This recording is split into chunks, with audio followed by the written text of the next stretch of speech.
November is Monster Month at the No Direction Network, and the reason for that is that Monster Core 2 is the latest hardcover from Paizo for the Pathfinder role-playing game. And to talk about it and what goes into a second monster book for an edition, we have one of the lead designers, Joshua Birdsong. Josh, welcome. Hello, thank you for having me. Now, this is the third second monster book for a Pathfinder edition. And the first two, so Bestiary 2 and then another Bestiary 2, kind of had this reputation for being like the most logistically necessary collection of monsters. When you got Monster Core 2 on your lap, how did you approach it differently? The biggest thing was, of course, the dragons. The dragons were such a big change with the remaster, and it's such a freeing approach to be able to design your own dragons in that sense, where you're not tied down by any kind of set collection anymore. And it was so much fun to just like think about like those and to approach that. And that was, of course, the biggest thing that everyone is hyped and excited about. But it is also a great opportunity to make a lot of other like adjustments and things. Like the golem is something that we are very proud of, where we actually got like Jewish writers to approach the golem, and we redesigned all the other golems to not be golems, because they really aren't golems, they're just constructs. And it was a great opportunity to introduce an actual golem into the game that more aligned with the actual Jewish mythology of the golem, which is something that we took a lot of care in designing. It was a wonderful approach to be able to add a lot of different creatures to the existing creature types to expand the portfolio of everything you could do. It was just a wonderful opportunity in general to be an additive format to the Pathfinder collection of monsters. I do like that is something that Paizo has gotten better at over the years, and that is that they will base monsters on different mythologies besides just the European stuff that a lot of fantasy was based on. And something that I've noticed is that when they were originally doing that, especially with like Eastern monsters, they would like smooth out a lot of the weirder elements to it. And it feels like now it's like, no, the weird element is the point. It's the spice that makes this thing why it stands out globally. We had several different designers each approach a different angel to capture different angels in different parts of the world. And it's really cool. The angel section aren't just all, Christian angels aesthetically anymore. I really like the approach that we did, and we got lots of consultations, lots of different designers to work on these from different areas of life. It was wonderful. So there are a lot of designers on this book. It is a nearly 400-page book with over 300 monsters in it, and there are dozens of, I'm not going to count them all, but it looks like there's at least 50 names in the designer contributor list. So when you're putting this book together, what's the hopscotch like of like, well, we need this many monsters, so we need that kind of author, so we need etc. Yeah, it's just that work is a little bit tedious, but it's good to be able to approach things, and we want to make sure that we're covering a good number of bases and making sure doing the extra steps necessary to make sure that we're doing it in a way that is respectful and appropriate. And even though it's more work and more effort, it is definitely well worth doing, and we're happy to do it. It's something that we're really proud of, and I think it's good for the community of gaming as a whole. Now, do you plan out the entire list, or do you see what some of the freelancers want to write and want to bring to this new book? A bit of both. There are definitely some things that are very flexible in a way, and then there are some things that we definitely want to do this thing. Like sometimes we will approach one and they say, "Hey, we want 2 new devils for this, ideally between like this level range and this level range." And sometimes we'll be like, "We want very specifically this one thing," but it's often really enjoyable to work with the creative ideas of the designers that we hire. So generally keeping things relatively as open as we can is an approach we like to take, because we're not the only ones with good ideas. All the people who we hire as freelancers are all brilliant designers, and they have lots of great ideas, and it's good to learn from them and have them learn from us and work together to design something awesome. And people are going to generally design something cooler when they're designing something that they want to design. So keeping things relatively open is a great way to do that. Is there anything off the top of your head that surprised you when it was turned over? The elementals came out so cool. Every single one of them was awesome. Like we knew we wanted a new elemental of all the types, and they just each came out so wonderfully. My favorite one is actually the confluence of all the elements. I love the approach that they took to that, because all we really gave them was like we wanted a creature that enveloped all six elements. And what they came up with was so cool and awesome, and it's one of my favorite creatures in the book. I do like how elementals have evolved from how it was presented in first edition, which was, how it was presented in D&D 4, which is just a big pile of that element. Whereas Yeah. now you're getting a lot of variety to how it's presented, whether it's corporeal, whether it's more just ethereal. You never know what you're getting, even if you see fire elemental, earth elemental, etc. Yeah, absolutely. And of course you do want to keep those core consistencies, like fire elementals are weak to cold damage and things like that. But other than that, yeah, it's very freeing now, in the sense it's not just like big lump of thing. Now it's like the wood elemental is like a hunk of cut trees tied together. It's so cool. The earth one is just like this rock monster that has like tools on its hands, that like drills and pickaxes and stuff, and it's awesome. I like it a lot. Now, how about how much legacy creations, like things that are maybe specific to Pathfinder, things that have come from games before it? How much of that content is in there, and how do you approach that differently from, say, new monsters, or, well, just say new monsters? Well, it is important to have some amount of legacy monsters in there. People like will have expectations of what kind of creatures they want to see in there, and it's good to be able to give people the options to use what they expect to be available to them. People want there to be goblins to fight or goblins to befriend. People expect that in a game, and it's if we want to be able to deliver on those expectations of the game. So having some amount of legacy content in there is always very important to do. I I always have the weirdest emotional reactions to seeing monsters I recognize, because it'll be like, oh yeah, that was the monster, oh, that killed my wife in Kingmaker. But I recognize it, Exactly. and so there's some familiarity that makes me feel a little good. Yes.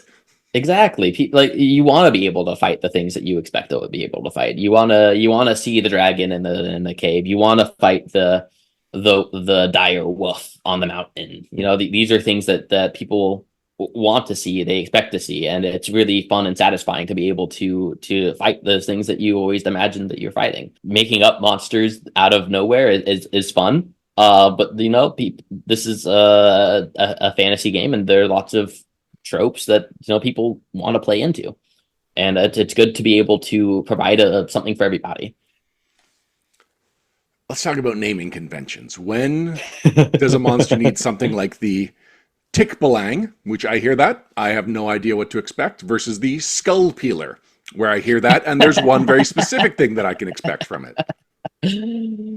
Oh, there are a lot of different reasons why names can appear as they do. Sometimes they're cultural to an extent, and it might just be a cultural myth of a creature that you just don't recognize, so the name just appears funny to you, but other people might recognize it immediately. Sometimes it is just like something that you want to evoke a powerful reaction to, either to play into an expectation or to subvert an expectation. Like the Skull Peeler is one that you gave an example to, has a terrifying name, but then you look at it and it's this like cute little like monkey thing, and then like, oh, that can't be too scary, and then it is that scary. It's a lot can be done with a name. And sometimes they are named funny because of the region that we expect the monster to hail from. Like if it comes from like a Fey world, it might have a weird Fey name. Yeah, there are lots of different approaches to naming things, and sometimes they end up with skull peelers, and sometimes you end up with other other strange names that I sometimes struggle to pronounce. Now, I've been gaming for a long time, so of course I've read a lot of monster entries, and some stick with me and others don't. And the Brownie is one that, for whatever reason, when I first read it in high school during second edition Dungeons and Dragons, that was one that, as a GM, I was like, I need to work this into an adventure, even though it's barely a combat creature. So, like, how do you know when to put something in that it's like an unconventional creature to use? Boy, this is something that we will approach when we're almost in like the really early stages of the book, when we're trying to decide what kind of things we want in the book, and we want to have a good mix of different approaches to play styles. So we do want to put in some monsters that aren't just like you see it kill on sight. You know, not every monster is a kill on sight monster. And it's good to have a diversity of those kinds of creatures in there for different play styles, and also the mix things up a bit. You know, a lot of the monsters are really good at fighting monsters, but some of them are, you know, like we put the Leshy creature in this one, and you're not going to fight every Leshy you see, or the Poppets. But it's good to have those options there as people that you can meet as more NPCs sometimes, and sometimes they're NPCs that might end up being a fight later down the road, or something you start off fighting and then later befriend. And it's good to have a nice diversity of it, and it's something that we think about in the early stages of the book, of like what kind of amount of these we want to put in. We definitely allot some of the space in every book, monster book, to those kinds of encounters, because not every encounter is a combat encounter. I think my favorite two-page spread in the book is 58 and 59. 58, you've got the Beto Beto-san, which is a smoke creature with stilted sandals and has a fangy grin that's a little bit adorable. And then opposite is the bison, which is, it's just a bison. We have these on Earth. I saw them over the summer at a zoo. So, again, it's just the piecing together of what to include in this book. It can come from so many different influences, and I'm fascinated with your role as someone that gets to pick the stuff that gets in there. Yeah, it is a really fun part of the job. And it's also a heartbreaking part of the job, because we always want to put more in there than we can put in there. When we were first trying to decide the creature for this, we had a list far longer than the list of creatures here, but you know, we only can print so many pages of material, and we want to make sure that the things that we print are given the space that they need to shine. It's a job, you know. Now, you did also work on Monster Core 1, or just Monster Core. Were there any times during the creation of Monster Core 1 where you were like, we should save that for Monster Core 2 so that we've got some really marquee creatures in this book? So Monster Core 1 is an interesting story, because that's actually the first project I worked on to a great extent at Paizo. When I first came in here, we were already well into development of Monster Core. So any kind of overseeing decisions of what is and isn't in the book, well passed over. But in that capacity, I did help develop a lot of the material for that book. And it was a great first book for me to jump in on and learn a lot of the ropes at Paizo. And it started my long experience of working with creature stat blocks, because right after Monster Core, I worked on NPC Core, and then right after NPC Core, I was on Monster Core 2. So for about my first year and a half at Paizo, it was mostly creature stat blocks. So by the time I got to Monster Core 2, I was an expert. What are some of the things you learned from Monster Core and NPC Core that you implemented for Monster Core 2? Learning how to implement creature abilities in a way that is fun and also evocative, but not overwhelming. When you think of a creature, especially when you're building a combat creature, realistically, a combat in Pathfinder is going to be 3 to 4 rounds of combat. Meaning that creature is going to get a total of 12 actions in combat. It doesn't need 6 abilities. It's not going to have time to use them all. So learning how to properly evoke the feeling of the creature into a smaller selection of abilities is something that I learned is one of the key things to learn about designing a monster. It's all about providing the atmosphere that the monster wants to provide. Is this monster leaving out a terrifying, or is it trying to pull you into it so it can hit you, or is it trying to push you away and keep and spread you out? Like, what is this monster trying to do, and what are the best tools that we can give it to showcase how this monster thinks and fights in a small number of rounds that it's going to probably exist in. So on the topic of like, what can the monster do? I had just done an encounter with the ambush copes as like a brainstorming exercise in the previous segment. And the ambush copes has 2 reactions. And when I first saw that, my worry was, oh no, as the GM, I have to keep track of 2 different times when I have to react to something, because most of the time when I'm GMing, I'm also thinking of the description of the next thing that's going to go on. And then in reading it further, it's like, oh no, these are like, one of them is like the start of the combat. So I don't have to worry about that. And really, the GMing experience of running the monster was really taken into consideration with the design of this creature. Absolutely. Yeah, we don't want to overwhelm people with an abundance of abilities in that way, because you're not gonna it should be very clear in this design how the monster is supposed to operate. It shouldn't have things that like combo against itself, like an ability that pushes away and then only having melee attacks would be a weird like what do you want to do with this monster? Yeah, it's something that we definitely keep in mind is like what is going to be like the lifespan of actions for this monster, and how is it going to operate within those parameters of what's it going to do. And having like those extra reactions could be something that might be cool for a more scary end of encounter monster, where it has like it's been doing a reaction and then pulls out another one at like the last minute kind of thing. That could be something that we think about. But oftentimes you want it to be simple, to the point, and easy to run. Because it can be especially confusing if you're running different kinds of monsters in the same combat, which is super fun for players, but can be overwhelming for GMs. Shoot, I had a question and I've lost it, so I guess this interview is over. No, you were talking about how there were more monsters than you could fit into this book. So if Monster Core 3 lands on your lap, is the challenge going to be filling up that book, or is that going to be the highlight that you know the next 300 monsters you're going to put out there? There's always in every book we make more content than we can ever put into a book. And that's just the reality of it. If we ever do go into another monster core, I'm sure we can come up with another 700 monsters we want to put in there, and we're gonna have to cut it down. But that is how you get the best material, is being able to refine and reduce down to what is the best and most essential content.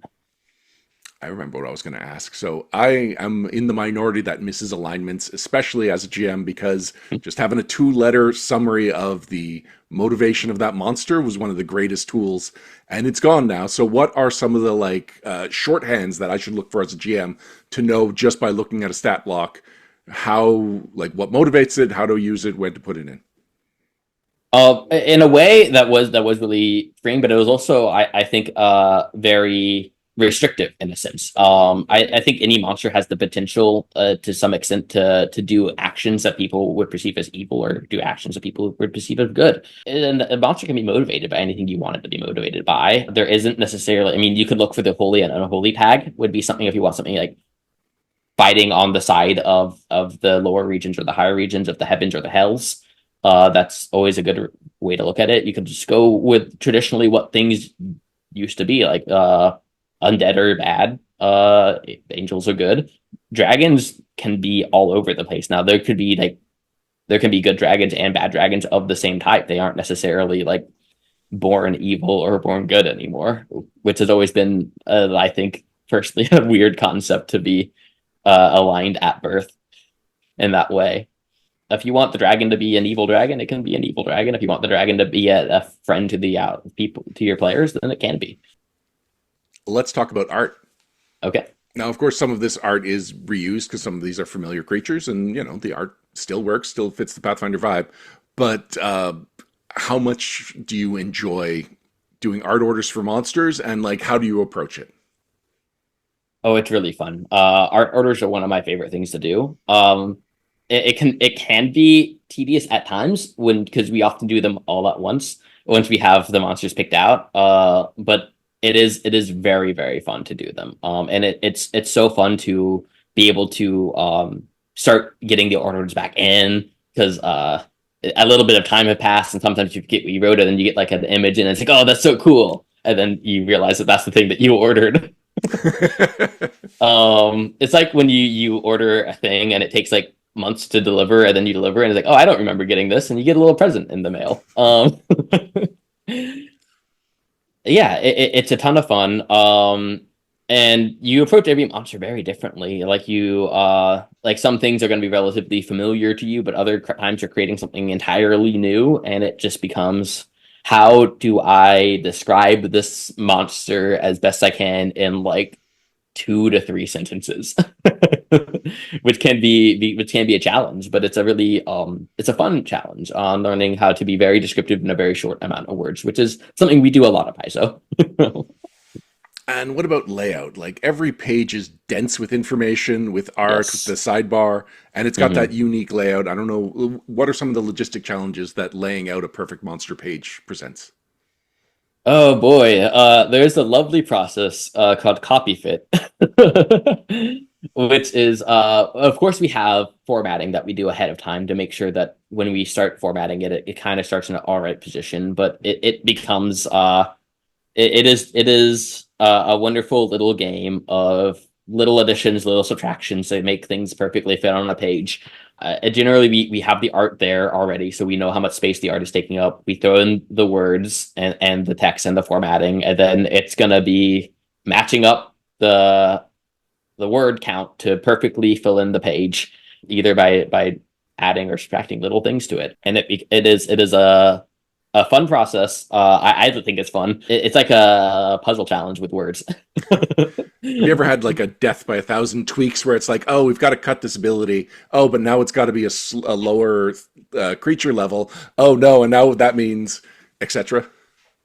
There had definitely been lots of things. Generally, small adjustments like that are the easier ones to do. The harder adjustments are when we put in the text and it's like 400 lines over, or it's 200 lines short, or things like that, where we have to either add or subtract a lot of stuff, which does occasionally happen. Generally, not so much with creatures. Creatures, we have a pretty good idea of how much space it's going to take. But other things like subsystems can be one of the things that are often very over or very under, depending on how things are going. Classes can often be very over or very under. But creatures, we have a pretty good idea for the amount of space they're going to take up ahead of time, and it's often rather small adjustments. And sometimes you don't even have to adjust the text at all, but we can adjust other things like minor tweaks to the art, or minor tweaks to how we space things. Lots of little tiny adjustments can be made to that can make a big impact. That is not necessarily makes it fit and format nicely, and it makes the pages all look very pretty and nice and beautiful.